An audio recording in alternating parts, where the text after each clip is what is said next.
expériences possibles attendant les saints alors que nous nous approchons de l'achèvement de cette ère, ici, autour du Christ va déterminer une ère nouvelle, et que l'évangile du royaume est déclaré à travers les nations. Comme Paul et Jean, certaines des personnes enlevées seront enlevées par l'Esprit pour recevoir des révélations, donc on va monter au ciel. Attendez. Tandis que d'autres, comme Philippe, seront peut-être même physiquement transportés afin d'accomplir certaines tâches. Et je vais vous dire ce que ce gars a dit. Il disait, dans les derniers temps, on va voler dans le ciel. Et pour lui, l'enlèvement, c'est pas seulement un enlèvement comme ça, c'est même mieux, c'est on va être enlevé pour être déplacé. Donc on ne sera plus obligé de prendre notre voiture, faire 800 km pour venir là, hop, on sera déplacé, comme Dieu le voudra, mais on sera comme ça. Une façon de penser extraordinaire. Et pourquoi les Américains donnent de l'argent? Parce que dans leur culture, ils pensent qu'ils vont semer pour le royaume, vraiment, et que leur argent ne va pas aller dans un trou de souris, et qu'ils savent que ça marche comme ça. Quand on vient ici, ça coûte 200 €, c'est pas compliqué. Et quand vous venez ici, vous payez aussi votre transport. Mais ça marche, pour ne parler que de ça, quand on prend une salle, ça se paye. Essayez de louer une salle à Paris, vous verrez combien ça coûte. Enfin, tout ça, ça a un coût. Et les Américains, ils donnent de l'argent, et aujourd'hui, il y a un mouvement qui s'appelle faire du business pour Dieu. Et il y a des gens qui gagnent beaucoup d'argent, ils l'investissent parce qu'ils ont ça dans la tête. Ils sont post-millénaristes, pour la plupart. Et nous, en France, Michel Chevalier, il a invité cet homme, et cet homme disait ça. Il disait, mais l'Église va tellement être glorieuse que le Christ, il n'aura pas besoin de venir, dans le sens de prendre une Église pour la sortir du marasme terrible dans lequel elle est, pour la délivrer, etc. Et au fond, le lendemain, quand il a dit ça, j'étais là, le lendemain, Michel a reçu au moins 50 mails de pasteurs qui l'ont incendié. Voilà, le Christ, etc. Au fond, l'Église en France n'est pas post-millénariste. Elle est dispensationaliste, on va en parler. Et quand Michel est venu avec une pensée post-millénariste de gloire, il parlait de gloire, vous n'avez pas entendu parler de gloire? Ça vient de ça. Et de l'Église glorieuse, etc. Il s'est heurté de front à une Église générale qui n'est pas du tout post-millénariste, et les pasteurs l'ont assassiné. Ils ont peut-être trouvé du gramout, il y a toujours de la paille dans l'œil de notre voisin, il n'y a aucun problème. Mais au-delà de ça, c'est un problème d'interprétation des événements de la fin, un problème d'interprétation d'eschatologie. Et en tant que prophète, j'ai reçu un mail d'un ami, c'est un ami à moi, je l'apprécie beaucoup, mais lui, il est dispensationaliste, clairement, et il n'est pas post-millénariste. Et il parlait de l'échouage du bateau, vous savez, le Concordia, là. Et lui, il y voyait comme un signe de la fin des temps, parce que l'Europe allait se mettre dans le rocher. Alors c'est super ce qu'il écrit, hein, mais si vous voulez, l'Europe, le bateau symbolise l'Europe, se met dans le rocher, va couler, mais le rocher c'est Jésus. Pour lui, l'Europe, le monde va dans le mur. Pour eux, le monde va vers la gloire. Mais alors c'est opposé, autant le nord et le sud sont opposés, l'est et l'ouest sont opposés. Et comme il en est fait selon votre foi, si tu crois que tu vas dans le mur, bah rentre chez toi, mets-toi dans ta maison et enterre-toi. Mais si tu crois que tu vas vers la gloire, eh bien non. Vous savez, on a au milieu de nous une femme qui est américaine. Je ne dis pas son nom, elle est américaine. Et bien sans le savoir, elle est post-millénariste. Et vous savez ce qu'elle dit de nous? Elle dit, mais il faut penser des bâtiments, il faut acheter des bâtiments, il faut penser avoir des professeurs, il faut faire du long terme. Mais même nous, même moi, je dis, j'ai envie de ça. Mais je sens en moi une culture biblique qui dit non, ça marche. La France, ça ne peut pas marcher. Ça marche aux États-Unis, mais en France, ça ne peut pas marcher. Et je lui dis, je veux que tu nous apprennes ça. Et ceux qui la connaissent sont témoins que c'est vrai, c'est ce que je dis. Je veux que tu nous apprennes ça parce qu'elle, elle a ça dans le sang, si je peux dire. Mais elle ne sait pas. Parce que sa culture chrétienne, c'est ça. Elle est élevée comme ça.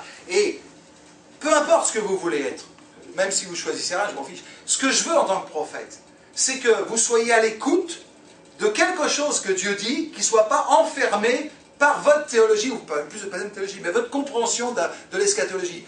Et si vous êtes enfermé dans une seule doctrine, si je puis dire, vous n'allez entendre que dans une seule direction. Et si vous entendez dans une seule direction, eh bien vous allez entendre que l'Europe va dans le mur, on va s'écraser dans l'encher, mais le Christ va peut-être en sauver quelques-uns. Et si vous êtes ouvert, je ne dis pas qu'il faut être post-millénariste, pré-millénariste, dispensationaliste ou amillénariste. Je ne vous demande pas de choisir. Enfin, je ne vous impose pas un choix. Je vous dis simplement qu'en tant que prophète, et même homme et femme de Dieu, vous devez connaître ces différentes interprétations. Parce que si Dieu veut parler à un tel, vous savez, un jour, on a prié pour cette femme dont je parlais, l'américaine. et on a prié pour elle parce qu'elle avait un problème de travail, enfin pas un problème, elle avait un choix dans son travail. Écoutez bien ce que je vais dire. Et quelqu'un prophétise du milieu de nous, en lui disant non, il faut que tu choisisses le métier, comment dire, peut-être vous vous souvenez, tout le monde était là, la boîte où tu vas gagner moins d'argent parce que ce qui compte c'est Dieu, c'est pas l'argent, etc. J'ai laissé dire. Après j'ai pris cette sœur, je lui ai dit écoute, n'écoute pas ça. C'est une prophétie française. C'est pas une prophétie pour toi. Toi tu es américaine. Tu penses autrement. Je lui dis écoute, je lui dis ça, c'est vrai, vous le demanderez, c'est la vérité. C'est pas que je trouvais que la prophétie n'était pas bien. Dans l'idée, c'est bien choisir Christ. Il n'y a aucun problème, il n'y avait rien à dire. Mais choisir Christ, quand Dieu me dit, il faut que c'est moi le plus important dans sa vie, dis-le lui, c'est bon. Mais moi, si je suis dispensationaliste, je vais lui dire, il faut que tu choisisses Christ, et je vais interpréter ça en fonction de ma façon de croire les choses. Vous comprenez? Donc je vais interpréter ce que j'entends, entre Dieu et moi, il n'y a pas de problème. Mais c'est à partir du moment où c'est moi où je vais commencer à redire les choses qu'il va y avoir un problème entre guillemets. Parce que je vais interpréter ce que j'entends à ma manière. Et si je connais qu'une seule façon de penser, je n'aurai qu'une seule façon de concevoir le monde, et ma foi aussi. Parce que l'eschatologie détermine ce qu'on croit aujourd'hui. Et aujourd'hui, je vais vous donner les 4 façons d'interpréter, et j'espère que ça va vous donner envie d'en savoir plus, et vous-même vous rechercherez, et vous vous apercevoir peut-être que vous avez cru des âneries, et peut-être qu'il faut augmenter notre façon de penser. Donc, quand vous priez, et que vous êtes ouvert sur ces 4, alors il y a en plus des sous-groupes, hein, mais enfin, ces 4 grands groupes, vous êtes capable d'entendre mieux, et en tous les cas, de mieux redire les choses. Vous comprenez? Et si Dieu vous dit, voilà, vous allez être glorieux, vous allez avoir du succès, vous êtes un petit groupe, mais Dieu bénit. Vous savez, quand on est dans les églises, il y a 3 millions de personnes dehors, on est 10 dans l'église, on se croit les rois du monde, et on se dit, oui, mais petit troupeau, c'est à toi qu'a été donné le royaume. On se console comme ça. C'est pas du tout une pensée post-millénariste, ça. Vous comprenez bien? Mais c'est pas comme ça que ça marche. C'est pas comme ça que Dieu a décidé que ce serait. Donc si tu crois, si tu es post-millénariste, tu vas dire, bah, attends, ça va pas cette histoire. Jamais même tu vas prendre ce petit... Vous n'avez jamais entendu ce petit verset? Quand vous étiez 3, quelqu'un qui disait, mais petit troupeau, c'est à toi que j'ai décidé de donner le royaume. Vous n'avez jamais entendu ça? Ah, honnêtement. Bon, ça veut dire que on est là dans un choc de culture, si je puis dire, c'est même plus que ça de mon point de vue, mais un choc de compréhension et d'approche des grandes des grandes révélations. Parce que quand même, Jésus va revenir. Il y a une vérité. Il y en a un qui est vrai. Alors voilà, il y en a un qui est vrai, ou alors tous sont un peu vrais. Il y a différentes écoles. En fait, vous allez vous apercevoir que vous croyez un peu de tout. Vous allez vous apercevoir. Mais à croire de tout, on finit par croire en rien. Et il vaut mieux croire en quelque chose et s'y attacher. Moi, j'aime ça. J'aimerais de temps en temps être post-millénariste. Et des fois, je prie avec un cœur de post-millénariste. Parce que j'aime prier, mais prier pour que ça se développe, si vous voulez. Mais j'ai du mal. Vous voyez, moi, j'ai été formé comme vous, avec la Bible Scofield, et la Bible MacArthur aussi, et puis d'autres, hein, sur Darby. Mais Darby, il n'y a pas de... Mais la Bible Darby. Bref. On va dire Scofield et Scofield particulièrement, ce sont des approches, toutes les petites notes, ou la majeure partie des notes, c'est dispensationaliste. Alors maintenant, donc, juste pour rappeler ce qu'a dit Cathy, j'ai pas le temps de développer, mais les arguments bibliques des post-millénaristes tiennent la route. C'est pas un truc, si Augustin était post-millénariste, si les pères de l'Église étaient post-millénaristes, Luther et toute la bande, c'est que ça tient la route. C'est simplement les dernières guerres qui ont mis du plomb dans l'aile. Mais sinon, c'est un système d'interprétation de l'eschatologie très solide. Hein. Mais c'est pas parce qu'il y a eu des dernières guerres que l'Évangile a dit son dernier mot. Maintenant, les prémillénaristes. Alors, le prémillénariste, lui, il pense que le royaume de Dieu va être établi quand Christ va revenir. Vous savez, c'est extrêmement important. Qu'est-ce qu'on vous dit ici? Qu'est-ce que va dire David? Vous avez lu les enseignements, le cursus des enseignements d'école biblique? Est-ce que vous avez lu? Je vais vous le dire, moi. La venue du royaume, l'histoire du salut, 3 points. Deuxième point, le Dieu du royaume. Troisième point, le sauveur du royaume. Quatrième point, l'achèvement du royaume. Cinquième point, le peuple du royaume. Pourquoi, à votre avis, on parle du royaume comme une donnée essentielle aujourd'hui. Parce que dans cette réforme que Dieu nous dit, que Dieu donne aujourd'hui, il parle essentiellement du royaume. Donc, si tu penses que le royaume a démarré à la croix, ou pratiquement, et qui continue, alors là, vous allez comprendre que quand on est dans les prémillénaristes qui vont nous dire que le royaume vient à la fin seulement, au retour du Christ et à la fin du temps de l'Église, c'est pas du tout ce qu'on croit. Nous on croit que le royaume c'est maintenant, je reviens un peu en arrière, que le royaume c'est maintenant, on est dans le royaume. Juste un petit détail. Vous savez, on dit, on est assis dans les lieux célestes. Eh bien, c'est pas du tout quelque chose que les dispensationalistes disent. On n'est pas assis dans les lieux célestes, on sera assis un jour. On sera, quand le Christ reviendra, pour l'instant c'est l'ère de l'Église, aidé par le Saint-Esprit, bien évidemment. Alors il y a des nuances quand même. Mais il y a beaucoup de choses qu'on enseigne. Je dis ça parce que si la majeure partie des pasteurs dans nos églises sont dispensationalistes, alors c'est un gros mot pour l'instant, vous ne savez pas ce que ça veut dire, mais je vais vous l'expliquer. Donc quand vous allez voir votre pasteur, vous lui dites on est assis dans les lieux célestes, et aujourd'hui c'est le royaume de Dieu, et lui dans sa culture biblique, il va dire oui parce qu'il croit ça, mais dans sa culture c'est pas possible, ça ne marche pas. Donc il y aura un choc, il ne va pas vous comprendre, c'est impossible pour lui. Donc il faut savoir que quand vous parlez à un pasteur qui est dispensationaliste, et que vous êtes amillénariste, post-millénariste, il ne peut pas vous comprendre. Vous pouvez pas, le message ne passe pas. On peut se comprendre un peu sur les mots, mais dans la réalité, et on aura tendance à dire il ne comprend pas et le juger, mais pas du tout, c'est autre chose, il ne comprend pas. Donc les prémillénaristes disent que le royaume de Dieu sera établi lors de son retour. Et, quelque chose d'extrêmement important, le royaume de Dieu viendra d'une manière cataclysmique. Un cataclysme. Tout va s'écrouler. Vous vous rappelez, je vous ai dit, dans les post-millénaristes, le royaume de Dieu vient à partir de la croix, il s'installe, et il croît, ça grandit, et le millénium, c'est l'accomplissement de ça. Et le Christ vient à la fin de ça, quand toute la terre est remplie de la gloire de l'Éternel, comme l'eau couvre le fond des mers. Les prémillénaristes, eux, ils ne pensent pas ça. Ils pensent que tout ça, ça va se faire d'une manière cataclysmique. C'est pour ça, les amillénaristes, les prémillénaristes et les dispensationalistes. C'est pour ça que le royaume de Dieu ne peut venir... Écoutez bien, vous allez comprendre. Le royaume... Je veux que vous écoutiez bien, s'il vous plaît. Le royaume de Dieu ne vient que d'une manière cataclysmique. Ça veut dire quoi? Ça veut dire que quand le Christ va revenir, les cieux vont fondre, tremblement de terre, c'est l'explosion atomique et tout ce que vous voulez. Bon. Ça veut dire que quand tu es prémillénariste et après dispensationaliste, quand tu pries pour quelqu'un, comment va venir le Dieu dans sa vie, le règne de Dieu, Dieu qui vient? Comment ça va venir? Ça ne peut venir qu'après une catastrophe. Et quand on se dit, nous on se convertit, c'est les malades qui ont besoin de médecins, on se convertit quand on a des problèmes. Il faut qu'on soit au fond du trou pour se convertir. On a une pensée pré-millénariste, mais pas post-millénariste. Parce que quand tu es post-millénariste, tu te convertis dans la gloire. Mais nous, on est incapable même de dire aux gens, mais ça va bien se passer. Et vous voyez comment l'Église en France pourrait tourner le mal en bien. En France, c'est vraiment anxiogène ce qu'on vit sur le plan politique. Mais dans l'Église, c'est pareil.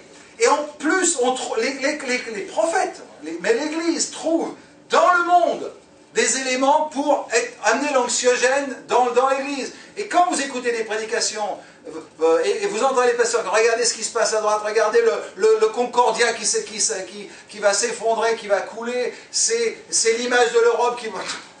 C'est affolant ce truc-là. C'est pourquoi les prémillénaristes et les dispensationalistes, ils amènent la dépression. Et on ne peut pas, quand vous priez pour quelqu'un, vous ne pouvez pas vous sortir de la tête l'idée que, de toute manière, ça va mal se passer. Et c'est comme ça que Dieu va se glorifier. Sincèrement, c'est pas ça qu'on a dans la tête, c'est pas ça qu'on entend. Sincèrement, bien évidemment si. Parce que l'Église en France est prémillénariste et même dispensationaliste, qui est pire. Alors, j'ai un ami qui m'a dit, il va sans doute écouter d'ailleurs, il m'a dit, la majeure partie, il a dit tous, mais bon, il a dit tous, après tout, il a dit tous, je ne vous dirai pas son nom, mais il a dit, tous ceux qui sortent d'une école biblique en France, école biblique, sont dispensationalistes. Et ceux qui sortent des facs de théologie, facultés de théologie, sont amillénaristes. Donc là, je vais essayer d'avancer parce que je ne vais plus avoir de place, mais il y a vraiment un choc culturel, quoi, complet. Mais le but de cet enseignement, c'est pas de dire que ça c'est bien ou ça c'est mal. Parce que les éléments bibliques que prennent les prémillénaristes, ils tiennent la route aussi. Hein. Mais il y a des choses qui nous amènent à la catastrophe. Alors le prémillénarisme, ça a quand même démarré avec certains pères de l'Église. Tu as Justin, Irénée, qui interprétait l'Apocalypse d'une manière prétériste. Donc c'est pas tout à fait... Bon, bref, en tous les cas, on trouve des traces du prémillénarisme assez tôt dans l'histoire. Les réformateurs, eux, ils étaient plutôt post-millénaristes, on l'a vu. Alors, les prémillénaristes, bon, encore une fois, il y a des variantes, mais ils croient que l'Église va vivre un déclin. Alors, vous avez compris que par rapport au dessin de tout à l'heure, croissance, l'Église se répand, les prémillénaristes, eux, c'est plutôt l'inverse. Donc, un verset qu'on aime bien, est-ce que Jésus trouvera la foi quand il viendra sur la terre? Est-ce qu'il va trouver la foi? C'est pas sûr. Les post-millénaristes disent, la foi sera répandue sur la terre entière, les prémillénaristes disent, est-ce que peut-être il y aura un croyant sur la terre quand Jésus aura venu? Alors, pour eux,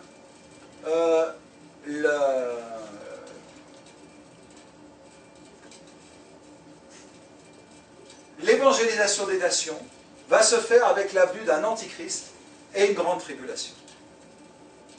Donc, grande tribulation avant le retour du Seigneur. Et l'enlèvement de l'Église, parce qu'il y aura un enlèvement de l'Église, va se faire après la grande tribulation. L'antichrist, c'est le grand méchant qui va venir sur la terre, qui va incarner le mal. Alors, on ne sait pas si c'est un homme ou un courant de pensée, on ne sait pas trop. En tous les cas, il viendra.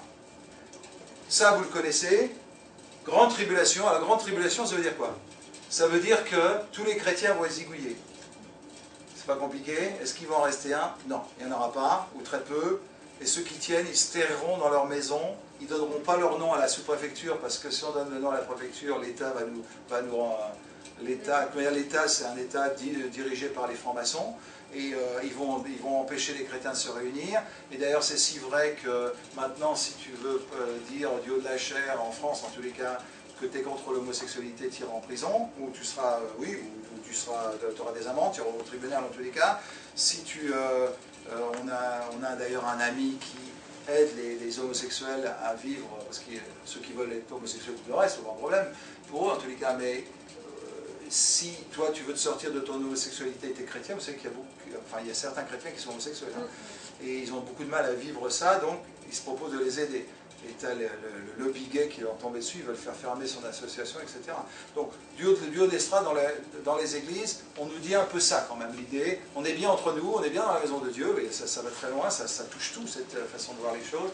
On est bien entre nous, bon, on va un peu aider les pauvres, mais l'évangélisation, on ne sait plus trop comment la faire, on le fait par Internet, on se mouille encore moins, parce qu'on craint une tribulation. Ça va mal se passer. Et la tribulation, eh ben, l'État français, pour parler de la France, va venir et puis fermer toutes les églises. Donc on fait des réunions de maison, pourquoi? Pas pour que l'évangile soit dans les quartiers, mais pour se protéger de la grande tribulation. Donc les pré-millénaristes disent il faut faire des réunions, des petits groupes, parce que quand ça va être interdit de se réunir, on va faire comme en Chine, on va se préserver.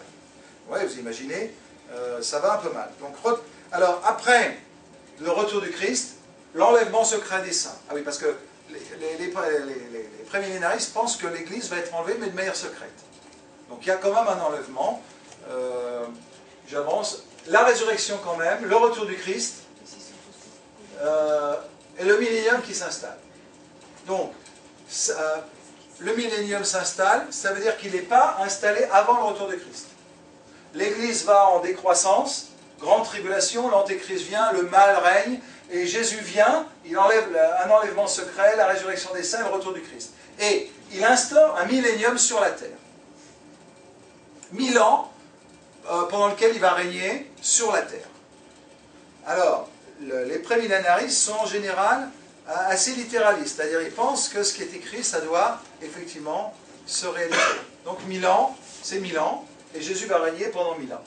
Satan est lié avec une chaîne, il est lié pendant 1000 ans. Les post-millénaristes disent que Satan est lié par Jésus à la croix. Et les textes le disent. Alors, vous me direz, bon, on ne voit pas qu'il est lié quand même, parce qu'il y a quand même beaucoup de mal. Oui, mais imaginez ce que ce serait s'il n'était pas lié.